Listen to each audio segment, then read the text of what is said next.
पिछले कुछ दिनों से पूरी दुनिया हैरान है, परेशान है। अब परेशान इसलिए क्योंकि ईरान अमेरिका इजराइल युद्ध चल रहा है, और हैरान इसलिए है कि इस युद्ध से संबंधित जो खबरें हैं भारत में आम आदमी तक पहुंच रही है, उसका कोई आधार भारतीय नहीं है। पूरा आधार विदेशी मीडिया समूह, युद्धरत देशों की सरकारों के द्वारा बताई गई जानकारियां, और बेवजह भारत की जनता वहां के क्लेश को लेकर पैनिक है।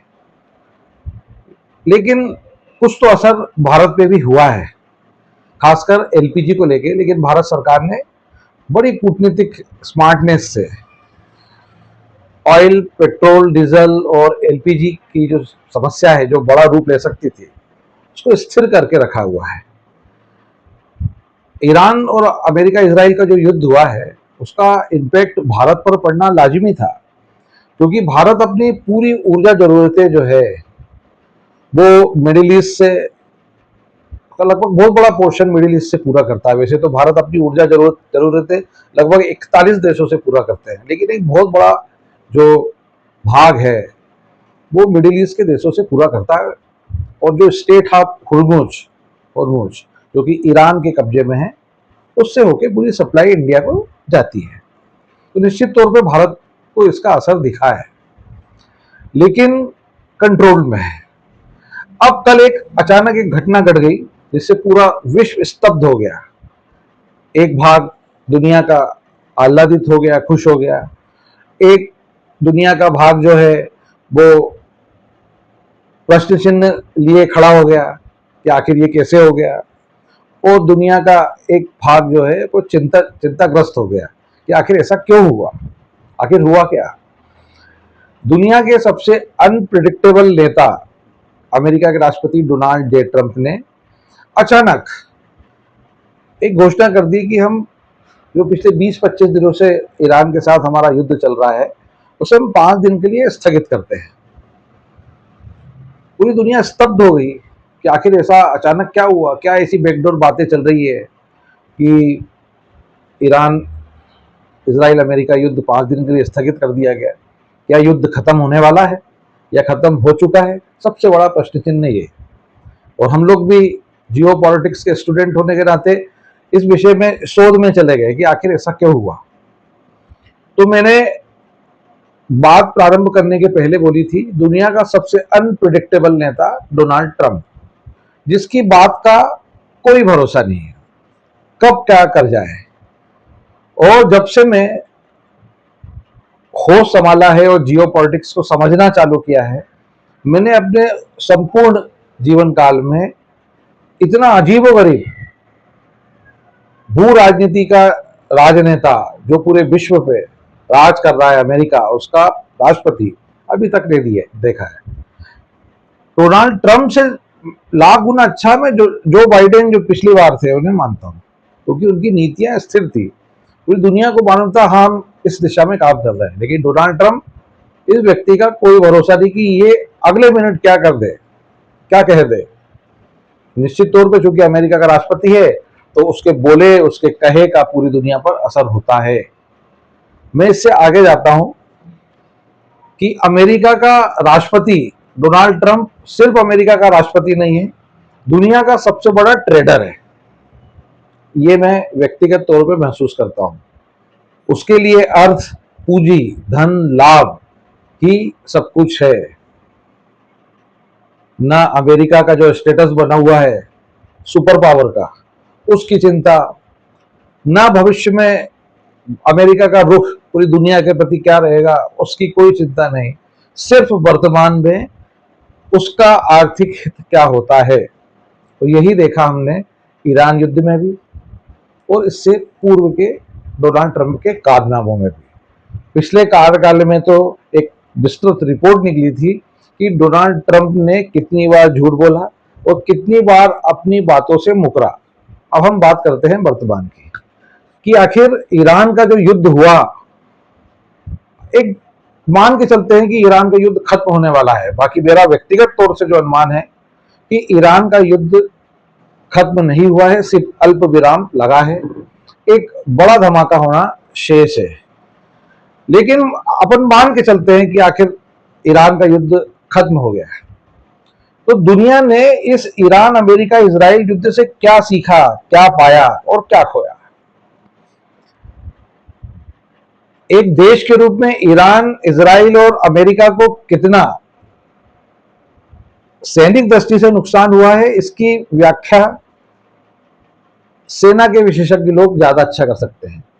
लेकिन जियो पॉलिटिक्स के स्टूडेंट होने के नाते हमारा यह कर्तव्य बनता है कि हम स्टडी करें कि ईरान, अमेरिका और इजराइल युद्ध जो हुआ है उससे पूरी दुनिया पे क्या असर हुआ है और आगे क्या असर होगा या क्या देखने को मिलेगा। इसको हम अलग अलग पार्ट में डिवाइड करते हैं। मोटे तौर पर यह युद्ध 3 पार्टियों के बीच में लड़ा गया, ईरान और जिसके अपोजिशन में थे अमेरिका और इजराइल। अब ईरान को होने वाले नुकसान के रूप में हम सबसे पहले रखते हैं, क्योंकि सबसे ज्यादा पीड़ित ईरान ही रहा।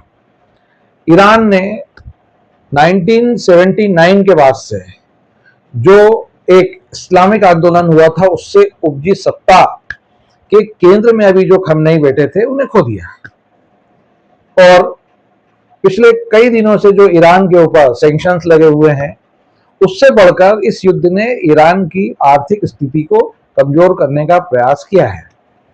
लेकिन अमेरिका और इजराइल इस युद्ध के पहले जो सोचते थे कि हम खमनेई के खात्मे के बाद एक जनता का जो रुख है वो सड़कों पर आके महसूस होगा और जनता जो है ईरान की वो सत्ता परिवर्तन के लिए प्रयास करेंगे, लेकिन ऐसा नहीं हुआ।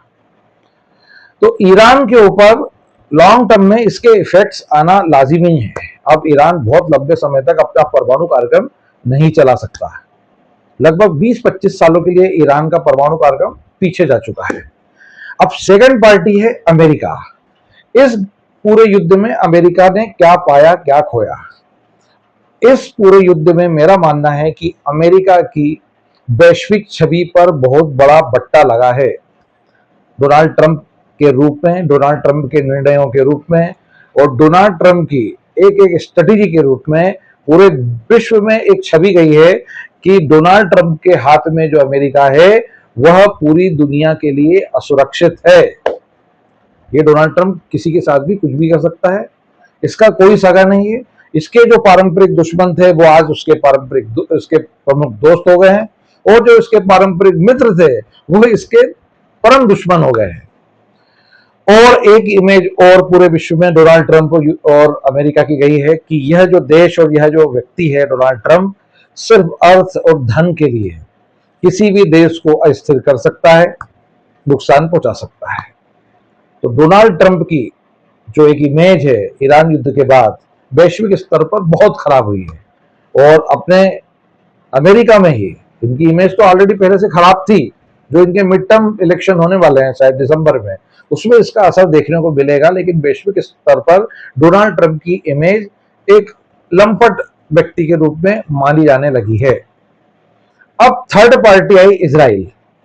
इजराइल पिछले कई वर्षों से इस्लामिक कंट्री जो कि उसके विरोध में, खासकर ईरान ने इजराइल को अस्थिर करने के लिए लेबनान में और गाजा, फिलीपींस में हमास और हिजबुल्लाह जैसे और हूती जैसे आतंकवादी संगठनों को टेरर फंडिंग कर करके तैयार किया और कई बार नुकसान पहुंचाया भी। लेकिन इजराइल अपनी आत्मरक्षा करने में सक्षम देश है।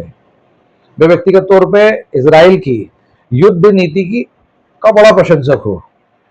लेकिन इजराइल ने इस युद्ध से एक चीज सीखी कि अमेरिका की हाँ में हाँ करके और अमेरिका को युद्ध में शामिल करके और उस पर विश्वास करके युद्ध को जीता नहीं जा सकता।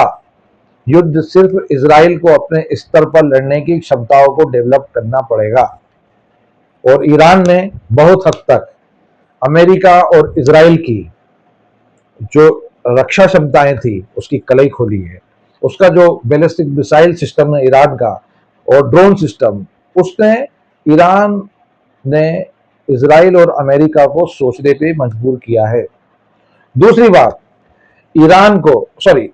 इजराइल को अरब कंट्रीज में से अपने सगे दोस्तों को चुनना होगा भविष्य में ईरान की चुनौतियों का सामना करने के लिए। क्योंकि इस युद्ध में सिर्फ ईरान के विरुद्ध इजराइल और अमेरिका ही लड़ते रह गए, लेकिन अमेरिका के जो सगे एलाई थे अरब कंट्रीज, जैसे यूएई हुए और सऊदी अरब हुए, कतर हुए, ये सिर्फ मूक दर्शक बने के बने रह गए। इसलिए फ्यूचर में इजराइल को अमेरिका से, मैं मुक्त होने की नहीं बोल रहा हूं, लेकिन अमेरिका के इतर पूर्ण युद्ध को समाप्त करने की स्ट्रेटेजी पे आगे बढ़ना होगा। अब चौथी पार्टी है जो कि युद्ध में शामिल नहीं है, लेकिन नुकसान सबसे ज्यादा जिसे हुआ वे है अरब कंट्रीज। जब पहली वेव युद्ध की आई और पहले ही दिन जब अमेरिका और इजराइल ने एयर स्ट्राइक करके वहां के सर्वोच्च नेता खमनेई को कोलैप्स कर दिया, उसके बाद ईरान की रिवोल्यूशनरी गार्ड ने एक अलग प्रकार की युद्ध नीति का पालन किया और इजराइल पे कम हमले कर अमेरिका के जो सगे एलाई है, सऊदी अरब, कतर, यूएई, इन पे मिसाइल और ड्रोन हमले करना चालू कर दिया। इसका नुकसान ये हुआ क्योंकि ये देश, इनकी इकोनॉमी का प्रमुख आधार पेट्रोलियम उत्पादों की सप्लाई करना है, और दूसरा दुबई जैसा भाग जो कि पूरे विश्व में व्यापार का एक बड़ा केंद्र है, कारपोरेट हाउस का एक बड़ा केंद्र है, उसकी लंबी क्षमताओं पर सीधी चोट पहुंचाई है ईरान ने। तो इस युद्ध के बाद अरब देश जो कि अमेरिका की सुरक्षा छतरी के नीचे अपना सुखी से जीवन यापन कर रहे थे, अब भविष्य में अपनी रक्षा क्षमताओं को बढ़ाना पड़ेगा और अपनी रक्षा नीतियों को इस तरीके से बनाना पड़ेगा कि अपने में से ही कोई दुश्मन खड़ा ना हो। और दूसरी बात, जो मुस्लिम उम्मा का कॉन्सेप्ट पूरे विश्व में विख्यात हो रहा था कि सारे मुस्लिम ब्रदर कंट्रियां एक है, इस ईरान अमेरिका इजराइल युद्ध में खत्म हो गया, तहस नहस हो गया। सऊदी अरब जैसे देश ईरान को खत्म करने के लिए कोई कसर नहीं छोड़ रहे थे, अमेरिका को भड़का के, वाशिंगटन पोस्ट की रिपोर्ट में उल्लेख है। तो सबसे ज्यादा जो नुकसान हुआ है वह मुस्लिम अरब कंट्रियों को हुआ है, जो अभी तक अमेरिका की सुरक्षा छतरी में थे। अब अपनी डिफेंस नीतियों को रिव्यू करना अनिवार्य हो गया है। अगला नंबर आता है यूरोप का। यूरोप द्वितीय विश्व युद्ध के बाद पहली बार बिल्कुल भारत जैसे रूप में सामने आया।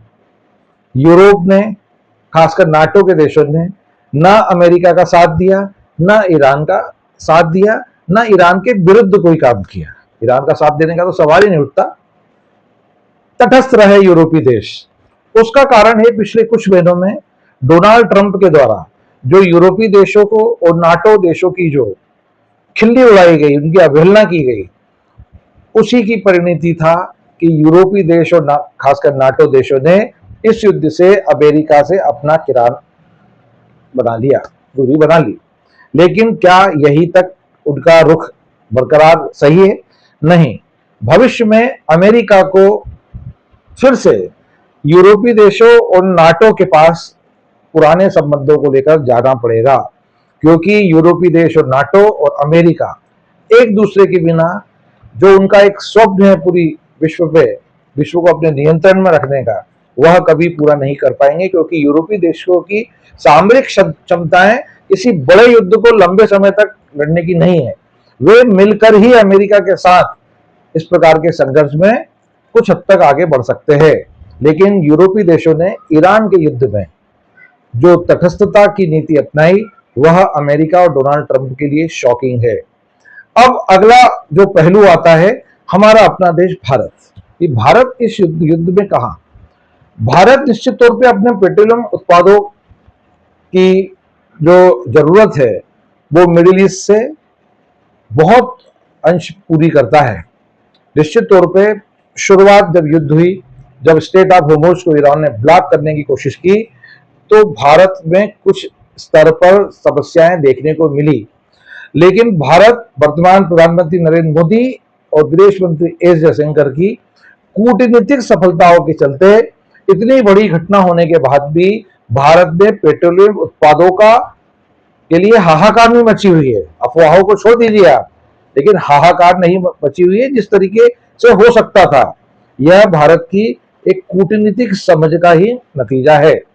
लेकिन समस्या ये खड़ी हो रही है कि भारत में भी एक बहुत बड़ी आबादी मुस्लिम समुदाय की है, खासकर शिया वर्ग की है, और ईरान अपने आप को पूरे विश्व के शिया वर्ग के मुस्लिम लोगों के का प्रतिनिधि समझता है। भारत के लिए सबसे बड़ी समस्या थी कि खमनेई की मृत्यु के बाद भारत में आंतरिक रूप से ग्रह कलह की स्थिति उत्पन्न न हो।